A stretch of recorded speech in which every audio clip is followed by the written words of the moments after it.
নমস্কার সকলকে, Mithu's kitchen official চ্যানেলে আপনাদের সকলকে স্বাগত জানাই। আশা করি আপনারা যেখান থেকে আমার এই ভিডিওটি দেখছেন আপনারা সকলে ভালো আছেন এবং সুস্থ আছেন। আজকে আপনাদের সাথে শেয়ার করব দোকানের মতো পারফেক্ট দই বড়া কীভাবে বাড়িতে খুব সহজেই তৈরি করে ফেলতে পারবেন তার একটি রেসিপি। তাহলে চলুন রেসিপি শুরু করা যাক। আর এই দই বড়া খেতে পছন্দ করে না এমন মানুষ হয়তো খুবই কম রয়েছে। দেখতে যত না লোভনীয় হয়েছিল, খেতে কিন্তু ভীষণই লোভনীয় হয়েছিল। দই বড়া বানানোর জন্য প্রথমেই আমি এখানে 1 বাটি নিয়েছি বিউলির ডাল। ডালটাকে খুব ভালো করে এখানে কিন্তু জল পাল্টে পাল্টে ধুয়ে নিতে হবে। যেহেতু ডালের মধ্যে ধুলোবালি থেকে থাকে, সেই ক্ষেত্রে 2 থেকে 3 বার মতো আমি এখানে জল দিয়ে ডালটাকে ভালো করে ধুয়ে নেওয়ার পরে বেশ খানিকটা পরিমাণ জল দিয়ে এখানে আমি ডালটাকে প্রায় 7 থেকে 8 ঘন্টা মতো ভেজানোর জন্য রেখে দিয়েছিলাম। ডালটা কিন্তু আমাদের এই পর্যায়ে দেখুন খুব সুন্দর করে ভিজে গিয়েছে। তার জন্য আমি এখানে একটি মিক্সিং জার নিয়ে নিয়েছি। এরপরে আমরা যে ডালটা ভেজাতে রেখেছিলাম সেই ডালটাকে আমি এখানে জল ঝরিয়ে, জল দেওয়া কিন্তু যাবে না, অল্প পরিমাণে হয়তো সেই প্রয়োজন মতো জল দিতে পারেন, কিন্তু এখন প্রথম পর্যায়ে একদমই জল দেওয়া যাবে না। জলটাকে ঝরিয়ে নিয়ে আমি এখানে মিক্সিং জারের মধ্যে ডালটাকে দিয়ে দিয়েছি এবং প্রয়োজন মতো আমি এখানে অল্প পরিমাণে জল দিয়েছি একদম লাস্টের দিকে। তারপরে খুব সুন্দর একটা ঘন থকথকে ডালের যে পেস্টটা আপনারা দেখেই বুঝতে পারছেন, আপনাদেরকে দেখিয়ে দিচ্ছি দেখুন, এইরকম কনসিস্টেন্সি কিন্তু থাকবে ডালের পেস্টটার। এর থেকে বেশি পাতলা হবে না, আর এর থেকে বেশি গাঢ় হলে কিন্তু দই বড়াগুলো ঠিকমতো হবে না। ঠিক এরকম একটা কনসিস্টেন্সি হবে। আর কত সুন্দর করে ডালটা পেস্ট হয়েছে সেটা হয়তো আশা করি আপনারা দেখে বুঝতে পারছেন। তারপরে ডালটা যে আমাদের পেস্ট হয়ে গিয়েছে, সেই ডালের পেস্টটা আমি এখানে একটি পাত্রের মধ্যে ঢেলে নিচ্ছি, কারণ এটাকে আমাদেরকে আরও খুব সুন্দর করে কিন্তু ফাটাতে হবে। দই বড়া যারা বাড়িতে বানিয়েছেন তারা জানেন, ডালটা যত ভালো করে ফাটানো হয় ততই কিন্তু দই বড়াগুলো ফ্লাফি এবং স্পঞ্জি হয়। সেই ক্ষেত্রে এখানে ডালটাকে খুব ভালো করে ফেটিয়ে নিতে হবে। তার জন্যই কিন্তু আমি এখানে ডালটাকে একটি পাত্রের মধ্যে নিয়ে নিয়েছি এবং এর মধ্যে দিয়ে দিয়েছি পরিমাণ মতো নুন। 4 থেকে 5টা আমি এখানে দিয়েছি কোচানো কাঁচা লঙ্কা, এবং কাঁচা লঙ্কা দেওয়ার পরে বেশ খানিকটা পরিমাণ দিয়েছি একদম ছোটো ছোটো করে কুচি করে রাখা কারি পাতা। কারি পাতাতে দিলে ফ্লেভারটা ভীষণ ভালো আসে। এবং বেশ খানিকটা পরিমাণ আদা এখানে আমি একটা গ্রেটারের সাহায্যে গ্রেট করে নিচ্ছি। এই ফ্লেভারটা কিন্তু ভীষণ ভালো আসে। অনেকেই রয়েছে শুধুমাত্র বড়ার মধ্যে নুনটা দেন, আর কোনো কিছু দেন না, তারপর ভালো করে ফেটে সেটাকে দই বড়ার আকারে ভেজে নেয়।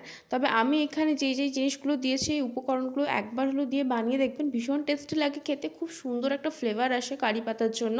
এবং যেহেতু আদাটা রয়েছে, কাঁচা লঙ্কা রয়েছে, ভীষণ ভালো লাগে খেতে। তারপরে কিন্তু সমস্ত উপকরণগুলোকে হাতের সাহায্যে খুব ভালো করে মাখিয়ে নেব এবং প্রায় 10 থেকে 15 মিনিট মতো এইভাবে অনবরত কিন্তু এটাকে ফ্যাটাতে হবে। আগেই বলেছি, যত ভালো করে ফাটানো হবে দই বড়াগুলো ততই কিন্তু স্পঞ্জি হবে। এবং কালারটা দেখুন ফাটাতে ফাটাতে চেঞ্জ হয়ে গিয়েছে, দেখে বুঝতে পারছেন। এবং ফ্যাটানোটা ভালো মতো হয়েছে কিনা তার জন্য একটি বোলের মধ্যে আমি এখানে জল নিয়েছি, তার মধ্যে ডালের যে ফ্যাটানোর মিশ্রণটা সেটা কিছুটা পরিমাণ দিলে যদি জলের ওপর ভেসে ওঠে, তার মানে বুঝতে পারবেন একদম পারফেক্টলি কিন্তু ডালটাকে ফ্যাটানো হয়ে গেছে। কত সুন্দরভাবে কিন্তু জলের উপর ভেসে উঠলো। তারপরে আমি এখানে যেহেতু দই বড়াগুলোকে ডুবো তেলে ভাজতে হবে, সেই জন্য কড়াইয়ের মধ্যে বেশ খানিকটা পরিমাণ রিফাইন অয়েল আমি গরম করতে বসিয়ে দিয়েছি। তেলটা গরম হোক, ততক্ষণে আপনাদেরকে দেখিয়ে দিই বাড়িতে কত সহজে দই বড়ার পারফেক্ট শেপটা দিতে পারবেন। আমি এখানে 2 রকমভাবেই করে দেখাবো, যেটা যার সুবিধে সেটা করতে পারেন। কলা পাতা খানিকটা পরিমাণ কেটে নিয়েছি, তার মধ্যে বেশ খানিকটা পরিমাণ আমি খুব সুন্দর করে তেল লাগিয়ে নিয়েছি। তেল লাগাতেও পারেন, অল্প একটু জল লাগিয়ে নিতেও পারেন। তারপর এইভাবে ডালের যে মিশ্রণটা রয়েছে সেটা প্রায় কিছুটা পরিমাণ দিয়ে এইভাবে একটা আঙুলের সাহায্যে মাঝখানে আমি এখানে দই বড়ার যে শেপটা হয়, গর্ত মতো থাকে, সেটা দিয়ে খুব সুন্দর করে কলা পাতাটাকে তেলের উপর ধরলে দেখবেন কত সুন্দরভাবে কিন্তু দই বড়াটা তেলের মধ্যে ছেড়ে যাচ্ছে কলা পাতা থেকে। ঠিক এই রকম করে কিন্তু দই বড়াগুলো বানিয়ে নেওয়া যাবে। আর এখানে নর্মালি আমরা যেরকম বড়ার আকারে বানিয়ে থাকি সেরকমও বানিয়ে দেখাবো, যেটা যার সুবিধে সেই মতো বানিয়ে নেবেন, কোনো অসুবিধে নেই। উল্টে পাল্টে দুটো দিক যতক্ষণ না গোল্ডেন ব্রাউন হচ্ছে ততক্ষণ পর্যন্ত কিন্তু ভেজে নিয়েছি। এগুলো বেশি কড়া করে ভাজার প্রয়োজন নেই, গোল্ডেন ব্রাউন কালার আসা পর্যন্ত কিন্তু এখানে এগুলোকে ভেজে নিতে হবে। এইভাবে কিন্তু প্রত্যেকটা দই বড়া ভেজে নিয়েছি আমি এখানে। আপনাদের সুবিধার্থে আমি এখানে কলা পাতার সাহায্যে আরও একটা কড়া দেখিয়ে দিচ্ছি। ঠিক এইভাবে কিছুটা পরিমাণ যে ডালের মিশ্রণটা রয়েছে সেটা আমি এখানে কিছুটা পরিমাণ কলা পাতার উপর দিয়ে দিয়েছি। অতি অবশ্যই করে তেল বা জল ব্রাশ করে নেবেন পাতাটার ওপরে।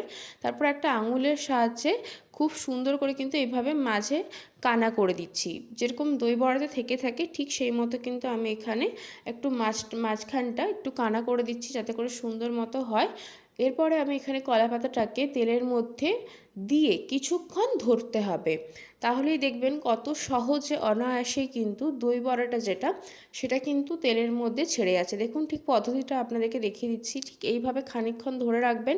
ধরে রাখার পরেই দেখবেন এইভাবে কলা পাতাটা আলগা হয়ে যাচ্ছে, মানে দই বড়াটা কিন্তু কলা পাতা থেকে ছেড়ে যাচ্ছে এইভাবে তেলের মধ্যে খুব সুন্দরভাবে কিন্তু তৈরি হয়ে যাবে। তাহলে এই দই বড়াগুলো, এই প্রসেসটা হয়তো একটু হ্যাপা হতে পারে, তার একটাই কারণ যেহেতু অনেকটা রিস্কের ব্যাপার থাকে, সেই জন্য আপনাদেরকে আমি 2 রকম প্রসেসই দেখিয়ে দেব যাতে ঝামেলাবিহীনও আপনারা বানাতে পারেন।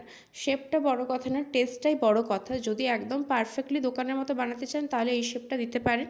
এইভাবে প্রসেসে অনেক রকম প্রসেস আছে, আমি এখানে এই প্রসেসটা ফলো করেছি। আর যদি মোটামুটি একটা বড়ার আকারে ভেজে পারফেক্ট দই বড়া বানাতে চান তার জন্য কিন্তু যে কোনো রকম শেপ দিতে পারেন, কোনো অসুবিধে নেই। আপনাদেরকে আমি এখানে নর্মাল বড়ার আকারে ভেজেও দেখিয়ে দিচ্ছি। ডালের মিশ্রণটাকে কিছুটা পরিমাণে নিয়ে এইভাবে ছোটো ছোটো বড়ার আকারে ভেজে নেব। এটাও খুব ইজি, এইভাবে বানাতে পারেন যারা চাইছেন যে ওইভাবে অতটা রিস্ক নেবেন না, কারণ যেহেতু কলা পাতাটা তেলের মধ্যে খানিকটা ডুবছে সেই ক্ষেত্রে গায়ের দিকে তেল ছিটিয়ে যাওয়ার চান্স থাকতে পারে, তাই খুব সাবধানতা অবলম্বন করতে হবে। আর তারা যাদের এটা কঠিন মনে হচ্ছে তারা এইভাবে ছোটো ছোটো বড়ার আকারে ভেজে নিতে পারেন। কিছুই না, ডালের মিশ্রণটা খানিকটা পরিমাণ নিয়ে তেলের মধ্যে দিয়ে দেবেন। তারপরে একই প্রসেস, খানিকক্ষণ পর্যন্ত অপেক্ষা করবেন যাতে করে একটা দিকটা একটু ভাজা হয়ে যায়, তাহলেই কিন্তু অপর দিকটা পাল্টে দিতে পারবেন। দিয়ে দুটো দিক খুব ভালো করে ভেজে নিলে কিন্তু আমাদের এই দই বড়াগুলো একদম রেডি হয়ে যাবে। দোকানের মতো পারফেক্ট দই বড়া ঘরেও কিন্তু দোকানের থেকে অনেক সহজে এবং অনেক টেস্টি বানানো যায়। এই রেসিপিটি একবার হলেও ফলো করে দেখতে পারেন। যারা বাড়িতে বানিয়েছেন তারা তো জানেন কতটা টেস্টি খেতে হয়, আর যারা এখনও পর্যন্ত বাড়িতে বানাননি তারা একবার হলেও আমার এই রেসিপিটি ফলো করে দেখতে পারেন। ভীষণ ভালো লাগে, এমনকি এই বড়াগুলোও গরম গরম মুচমুচে খেতে খুব ভালো লাগে। যেহেতু এর মধ্যে কারি পাতা, আদা, কাঁচা লঙ্কা রয়েছে, টেস্টটা খুব ভালো আসে। একটা দিক কিন্তু খুব ভালো করে আমাদের এখানে ভাজা হয়ে গিয়েছে, তার জন্য অপর দিকটা পাল্টে দিচ্ছে। কত সুন্দর ফুলে উঠছে দেখে আশা করি তো বুঝতে পারছেন। এর জন্য কিন্তু বলছিলাম ডালটাকে খুব ভালো করে ফেটিয়ে নিতে হয়। বড়াগুলো আমাদের এখানে খুব সুন্দর করে কিন্তু ভাজা হয়ে গিয়েছে, তার জন্য এখানে আমি একটি পাত্রের মধ্যে বড়াটা তুলে নিচ্ছি। এরপরে আমি এখানে দইয়ের মিশ্রণটা তৈরি করে নেব। তার জন্য আমি এখানে বাড়িতেই পাতা টক দই নিয়েছি, আপনারা দোকান থেকেও কিনে নিতে পারেন, কোনো অসুবিধে নেই। যতটা পরিমাণে বানাচ্ছেন সেই মতো কিন্তু টক দইটা নিয়ে নেবেন। টক দইটা বাড়িতে বানানো যেহেতু তার জন্য আমি এখানে বেশ খানিকটা পরিমাণ টক দই নিয়েছি। তারপরে এর মধ্যে দেব আমি গুড়ের বাতাসাটাকে, সেটাকে গুঁড়ো করে নিয়েছিলাম। পরিমাণ মতো নুন দিয়েছি টক দইয়ের মধ্যে এবং গুড়ের বাতাসটাকে গুঁড়ো করে দিয়েছি। এখানে আপনারা চিনি ব্যবহার করতে পারেন, আমি যেহেতু চিনিটা অ্যাভয়েড করছি সেই ক্ষেত্রে এখানে আমি গুড়ের বাতাসটাকে খুব সুন্দর করে গুঁড়ো করে নিয়ে তার মধ্যে আমি দিয়ে দিয়েছি। মিষ্টি ফ্লেভারটা আসবে, এখানে আপনারা চাইলে জাগরি পাউডারও দিতে পারেন, আমি এখানে বাতাসা গুঁড়ো ব্যবহার করেছি। খুব সুন্দর করে একটা হুইস্কের সাহায্যে মিশিয়ে নেব, এতে করে কিন্তু খুব সুন্দর মতো গুড়ের বাতাসের যে গুঁড়োটা সেটা মেশানো হয়ে যাবে।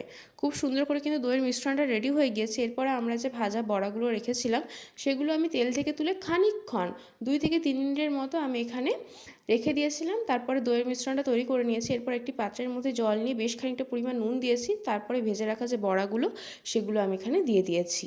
এগুলো জলের মধ্যে কিছুক্ষণ সোক করতে হবে, 5 থেকে 10 মিনিট মতো, বেশিক্ষণ রাখার কোনো প্রয়োজন নেই। তারপরে এগুলোকে আমি এখানে খুব সুন্দর করে কিন্তু জলটাকে ভালো করে একদম হাতের সাহায্যে চিপে নিতে হবে যাতে ভেতরে কোনোভাবে জল অংশ না থাকে। মিনিমাম এখানে 10 মিনিটের মতো রাখতে পারেন, 5 থেকে 10 মিনিটের মতো, বেশিক্ষণ রাখার কোনো প্রয়োজন নেই। এইভাবে একটা কাঁটা চামচের সাহায্যে বড়াগুলোকে একটু ডুবিয়ে দেবেন যাতে করে জলের মধ্যে বড়াগুলো ডুবে থাকে।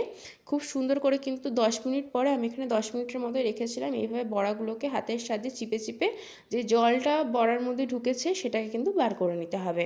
খুবই ইজি প্রসেস, আপনাদের সাথে আমি শেয়ার করেছি দই বড়ার একটি রেসিপি। আশা করছি আপনাদের বুঝতে কোনো অসুবিধা হয়নি এবং বেশ ভালোও লেগেছে রেসিপিটা। একটি প্লেটের মধ্যে আমি এখানে সাজিয়ে নিয়েছি দই বড়াগুলোকে, ওপর থেকে দইয়ের যে মিশ্রণটা রয়েছে সেটা আমি দিয়ে দিয়েছি। আমি বাড়িতেই কিন্তু তেঁতুলের চাটনিটা বানিয়েছিলাম, তেঁতুলের চাটনি কম বেশি সবাই বানাতে জানেন, তার জন্য আমি আর ভিডিওর মধ্যে দেখালাম না। দোকানেও কিনতে পাওয়া যায় তেঁতুলের চাটনি, যে কোনো একটা করতে পারেন, বাড়িতেও বানিয়ে নিতে পারেন অথবা দোকান থেকেও কিনে নিতে পারেন, যেটা আপনাদের সুবিধে। দইটা কিন্তু বেশ খানিকটা পরিমাণ দিয়েছি, কারণ দইয়ের ফ্লেভারটা ভীষণ ভালো লাগে দই বড়ার মধ্যে। এরপর ওপর থেকে দিয়ে দিয়েছি বেশ খানিকটা পরিমাণ তেঁতুলের চাটনি। এইভাবেই কিছু কিছু উপকরণ দিয়ে কিন্তু বাড়িতে দই বড়া অনায়াসে বানিয়ে ফেলতে পারবেন। আজকের রেসিপি আপনাদের কেমন লাগলো অতি অবশ্যই করে কমেন্ট করে জানাবেন। যদি ভালো লেগে থাকে অবশ্যই করে আমার চ্যানেলটিকে সাবস্ক্রাইব করে দেবেন। লাইক শেয়ার কমেন্ট করতে ভুলবেন না। আর যদি এরকম নিত্য নতুন রেসিপি পেতে চান, তাহলে অতি অবশ্যই করে আমার চ্যানেলটিকে সাবস্ক্রাইব করে দিয়ে আমার চ্যানেলের পাশে থাকার অনুরোধ রইল। ওপর থেকে বেশ খানিকটা পরিমাণ আমি এখানে দিয়েছি ভাজা জিরের গুঁড়ো, বেশ খানিকটা পরিমাণ আমি এখানে দিয়েছি বিট লবণ, নুন দেওয়া রয়েছে তাও বেশ খানিকটা পরিমাণ বিট লবণ দিয়েছি, চাট মশলা গুঁড়ো এবং বেশ খানিকটা পরিমাণ ভুজিয়া ছড়িয়ে এখানে আমি দই বড়া সার্ভ করছি। রেসিপি কেমন লাগলো কমেন্ট করে জানাতে একদম ভুলবেন না।